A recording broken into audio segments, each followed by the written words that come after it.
The Gulf Stream has not stopped. It has not reversed, and Europe is not about to freeze. But a new study has identified a change in the current's path that scientists cannot dismiss as just another dramatic ocean headline. Near Cape Hatteras, where the Gulf Stream leaves the American coast and turns into the open North Atlantic, satellite measurements show the current has been shifting north. The change is not a simple measurement of speed. It is a movement of the boundary itself, the narrow, powerful front separating warm subtropical water from colder water to the north. And that distinction is the key to this entire story. In a high-resolution ocean simulation published in February 2026, researchers weakened the Atlantic's large overturning circulation by gradually adding fresh water to the North Atlantic. As that deeper system lost strength, the modeled Gulf Stream first crept northward near Cape Hatteras.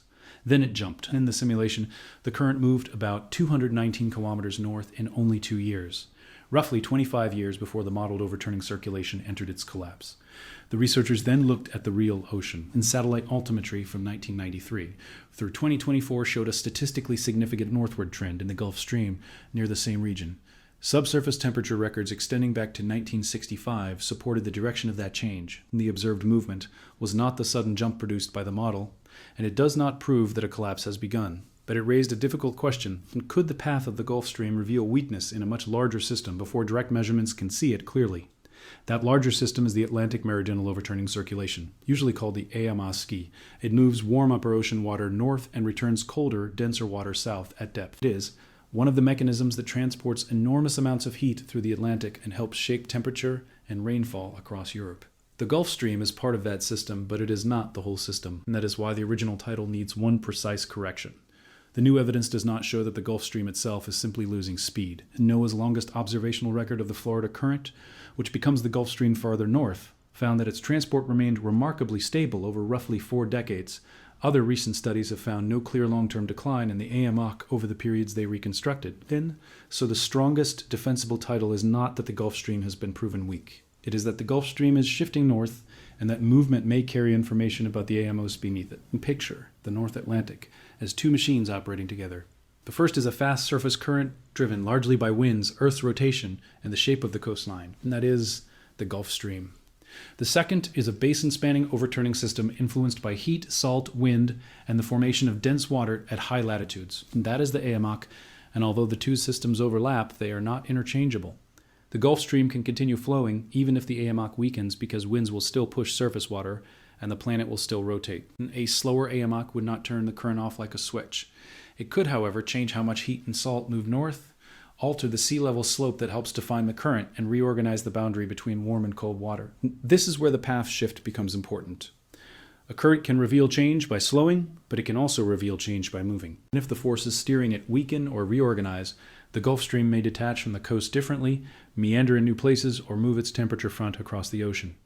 The current can remain powerful while the climate system around it changes. The 2026 study focused on the point near Cape Hatteras because that is where the Gulf Stream separates from the continental margin. Downstream, it becomes more unstable, forming meanders and rings that carry heat across the western North Atlantic. And small shifts near that separation zone can move warm water into places that previously sat on the cold side of the current. In the simulation, the northward jump was tied to weakening of the deep western boundary current, the cold southward flowing limb that runs along the continental slope. As that deep flow weakened, it altered the forces helping steer the Gulf Stream. The surface current then shifted north near the coast and south farther downstream, changing the temperature pattern across a broad region. And this was not a forecast for a particular year. It was a mechanism that could be tested against the real ocean. And when the researchers compared that mechanism with observations, they found that the real Gulf Stream had moved in the same direction near Cape Hatteras over recent decades. And that is the first piece of evidence. The next question is whether it is actually a warning. The evidence comes from sea surface height. Satellites do not need to see the current as a colored river, and they measure tiny differences in the height of the ocean surface. Warm water expands, fast currents tilt the sea surface, and the strongest horizontal gradient marks the moving front. And by following that gradient month after month, researchers can estimate where the Gulf Stream runs even as clouds cover the Atlantic and storms churn the surface. That gives the story a concrete image. Now, on one map, the current is a line bending away from Cape Hatteras. On the next, that line sits slightly farther north. And repeat the comparison across decades, and a trend begins to emerge. For clear explanations of major Earth system changes without turning model experiments into predictions, subscribe and stay with this investigation. And the distinction we are about to make is the part most headlines miss. A path trend by itself still cannot tell us why the current moved, winds can shift the Gulf Stream, natural ocean cycles can move it, and changes in deep currents can move it. The 2026 experiment matters because it isolated one physical pathway and showed how AMOC weakening could produce a recognizable pattern before the modeled collapse, but the real Atlantic is not a controlled laboratory. Its winds do not repeat the same seasonal pattern forever. Its freshwater input does not increase along one smooth line. Its eddies, storms, heat exchanges, and deep water formation all vary at once, and the path shift is therefore a clue, not a diagnosis. To understand how much weight that clue deserves, we have to look at the measurements that appear to point in the opposite direction. And the strongest counterargument begins south of Cape Hatteras, in the narrow passage between Florida and the Bahamas. There, the Florida current carries warm water north through the Florida Straits before becoming the Gulf Stream. And since 1982, scientists have monitored its transport using a submarine telecommunications cable, ship surveys, pressure gauges, and satellite altimetry. It is one of the longest, nearly continuous records of a major ocean current anywhere on Earth. And when researchers corrected that record for a slow change in Earth's magnetic field, an apparent weakening largely disappeared. The revised analysis found that the Florida current had remained remarkably stable for about 40 years. And that result matters because the Florida current is a major upper ocean component of the AMOC at 26.5 degrees north. If the entire Atlantic system were already undergoing a simple rapid basin-wide collapse, many people would expect to see a clear decline there, and they do not. The cable record was interrupted in November 2023 by a mechanical failure, but NOAA and university scientists developed a temporary method using pressure measurements and satellite sea level data to preserve daily estimates, and the problem illustrates both the strength and fragility of ocean monitoring. A climate system spanning thousands of kilometers can depend on instruments fixed to the seafloor, research cruises, moorings, and a cable running through one narrow strait. Farther across the Atlantic, the Rapid Array has measured the overturning circulation at roughly the same latitude since 2004. It combines three main components: the Florida Straits flow, wind-driven transport in the surface layer, and the broad interior flow calculated from temperature, salinity, pressure, and density measurements across the basin. The result is not a smooth line. The rises and falls from month to month and year to year. Winds can temporarily accelerate one component while another weakens. In 2009 and 2010, the measured circulation dropped sharply before recovering. A trend calculated over the first decade looked different once more years were added. This is the central measurement problem, and scientists are trying to identify a slow climate signal inside a system with enormous natural variability using direct records that cover only a small fraction of the timescale they need to understand. 20 years is an extraordinary observational achievement, and for a current that can vary across seasons, decades, and longer cycles, it is still short. The latest rapid release, published in January 2026, extends the main time series through March 2026, extends the main time series through March 2024. It provides nearly 2 decades of direct observations, along with updated products for heat and freshwater transport. And that record is essential, but it cannot by itself reveal with certainty what the AMOX was doing in 1900 or how unusual its current state is across centuries.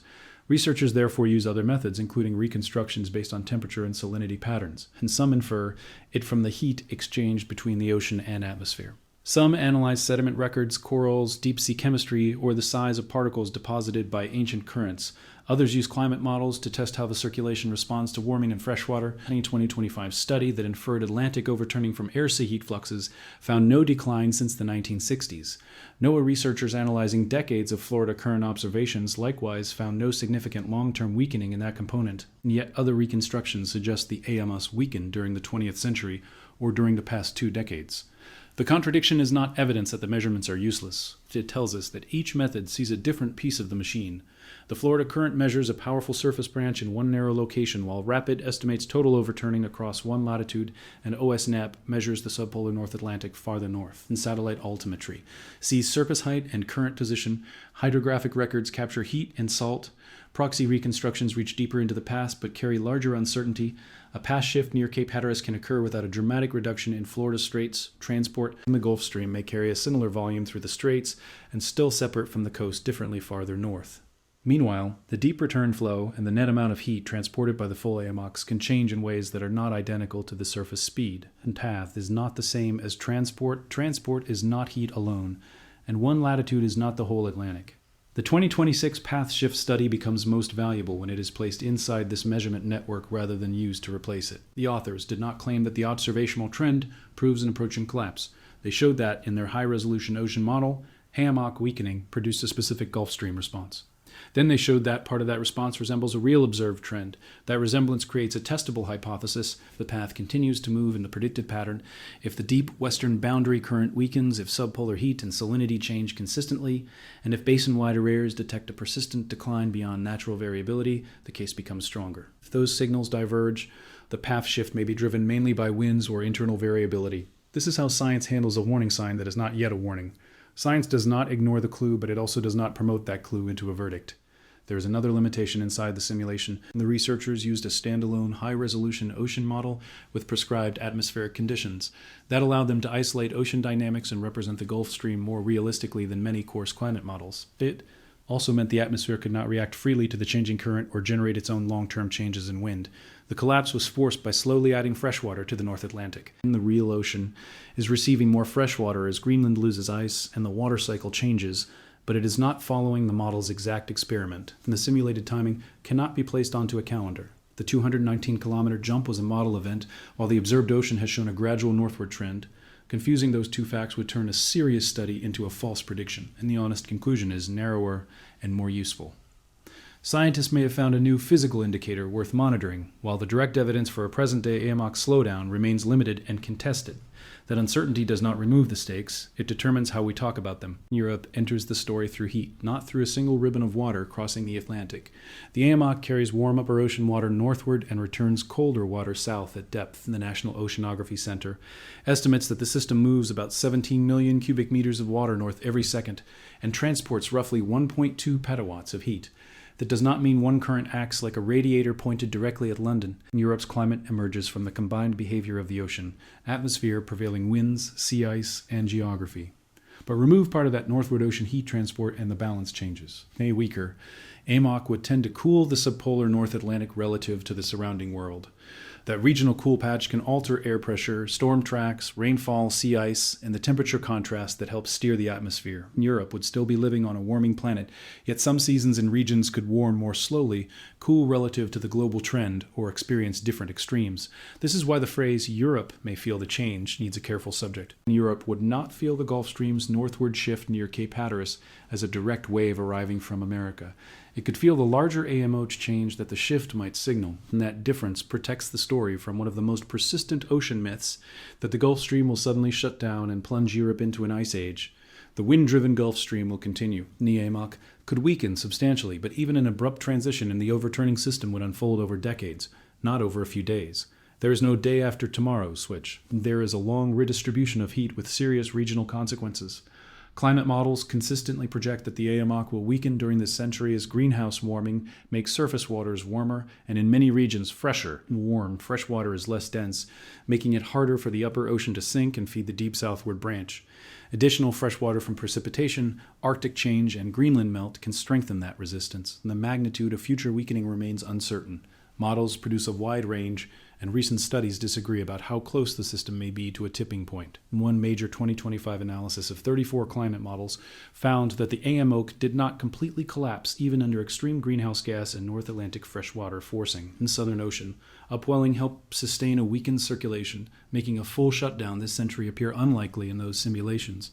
That is important reassurance, but it is not a promise of stability. And the same experiments still produced a weaker AMOC, and other model studies have found greater tipping risks. The disagreement reflects differences in model resolution, freshwater pathways, deep water formation, interactions with the Southern Ocean, and the way small-scale ocean mixing is represented. And scientists can agree on the direction of pressure without agreeing on the exact threshold. A substantial weakening would matter well before a complete collapse. For northwestern Europe, strong reduction scenarios can intensify winter cold relative to the surrounding warmer climate. A 2025 modeling study found that a strongly reduced AMOC combined with intermediate global warming could produce profound winter cooling and more severe cold extremes in parts of northwestern Europe. And other simulations point to changes in precipitation, with drier European summers and stronger drought extremes under collapse scenarios. These are scenario results rather than forecasts for next winter, and their value lies in revealing the machinery and when less heat reaches the North Atlantic. Sea ice can expand farther south in strong collapse experiments. Colder ocean surfaces pull heat from the air differently. Pressure patterns shift. The jet stream and storm tracks respond. In summer, changes in circulation and rainfall can intensify dryness in some regions even while global temperatures remain elevated. The outcomes are not uniform. Northern and Western Europe are most directly connected to North Atlantic heat transport, but the atmospheric response can spread across the continent. One region may face colder winter extremes, another may see rainfall shifts, another may experience agricultural stress from altered seasonality rather than a large change in annual average temperature. A weaker AMIOS also influences the ocean on the other side of the Atlantic, and reduced northward transport can raise dynamic sea level along parts of the United States east coast. It can shift marine habitats, change nutrient pathways, alter the location of sharp ocean fronts, and affect the waters where fisheries operate. The Gulf Stream path shift itself may already matter regionally. A northward moving thermal boundary can bring warmer water toward parts of the continental shelf while leaving other areas cooler downstream. The no-nots in the 2026 simulation produced abrupt local warming near the shifted front because locations that had been north of the Gulf Stream suddenly ended up on its warm side. Again, the modeled jump is not what scientists say has already happened, but the mechanism shows why the location of a current can matter as much as its speed. Move a front across a fishing ground and the ecosystem changes. Move it across a storm development region and air-sea heat exchange changes. Move the broader overturning system enough and the climate pattern over Europe changes. And this is the midpoint reframe. The story is not that a famous ocean current is fading away. The story is that the Gulf Stream may be acting like a moving needle on a much larger instrument panel. One needle has shifted, and other gauges do not yet confirm a simple failure. The task now is to determine whether those measurements begin moving together, and that means Europe's risk cannot be calculated from one satellite trend. It depends on the strength of the AMOC, the pace of greenhouse warming, the amount and location of fresh water entering the North Atlantic, and how the atmosphere responds. The strong headline wants one answer, but the ocean offers a pattern of evidence. That pattern is serious enough to monitor without pretending the verdict is already in. And the next phase of this story will be decided by observations that operate on different parts of the Atlantic in different timescales. Near Florida, scientists need a continuous record of the Florida current, and the old cable system provided an exceptionally precise measurement for decades, and restoring or replacing that capability remains important. Pressure gauges and satellites can bridge the gap, but every change in method introduces another uncertainty that must be understood before a long-term trend is declared. Across 26.5 degrees north, the rapid array measures the full overturning structure. Its strength is not that it gives one perfect number. Its strength is continuity. Each additional year helps scientists separate short-lived wind effects from changes that persist through multiple ocean cycles. Farther north, the OSNAP program watches the subpolar Atlantic, where warm surface water loses heat, becomes denser, and contributes to the deep return flow. Measurements of temperature, salinity, velocity, and density there show where and how overturning is formed rather than assuming that all sinking happens in one place. Satellites add the wide view. They can track the Gulf Stream's position, sea surface height, eddies, temperature fronts, and changes in the slope of the ocean surface. Argo floats descend through the upper ocean and return profiles of heat and salt. Research vessels measure the deep layers that satellites cannot see. Greenland observations estimate how much fresh water is entering the surrounding seas. No single instrument can diagnose the AMOC. Together, they can test whether the new Gulf Stream clue belongs to a coherent pattern. The most important signal would not be one unusual month. It would be a sustained, physically consistent change across independent measurements, a continuing path shift near Cape Hatteras, weakening deep western boundary flow, reduced met overturning lower northward heat transport, freshening in critical high-latitude regions, and changes in subpolar ocean heat that cannot be explained by winds alone. Even then, scientists would need to distinguish a forced trend from long natural variability. The North Atlantic can reorganize over years and decades as storms alter heat loss, winds move surface water, and eddies carry heat across current boundaries. Deep water formation can strengthen in one region while weakening in another. Temporary AMOC reduction may recover, just as the dramatic 2009 to 2010 decline did. That recovery is a warning against interpreting every drop as a tipping event. And the northward Gulf Stream trend is a warning against assuming stability because one transport record remains flat. Both statements are true. This is what makes the 2026 study important.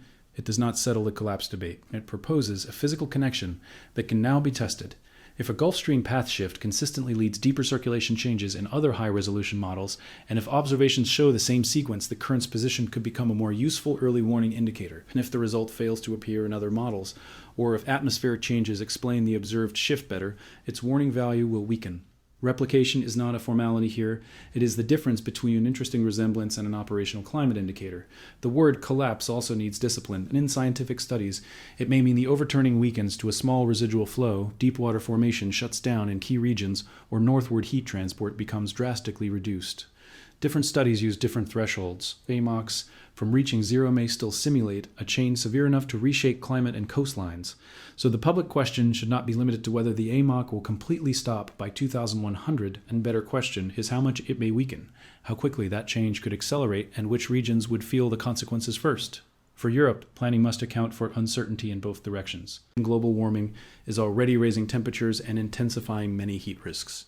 A weaker AMOC would not cancel that global energy imbalance. It could reshape regional seasons, reduce some warming around the North Atlantic, increase cold extremes and strong weakening scenarios, and alter precipitation and drought. The result would be more complicated than warming or cooling alone. Energy systems could face different winter demand, while agriculture could face shifting growing seasons and rainfall.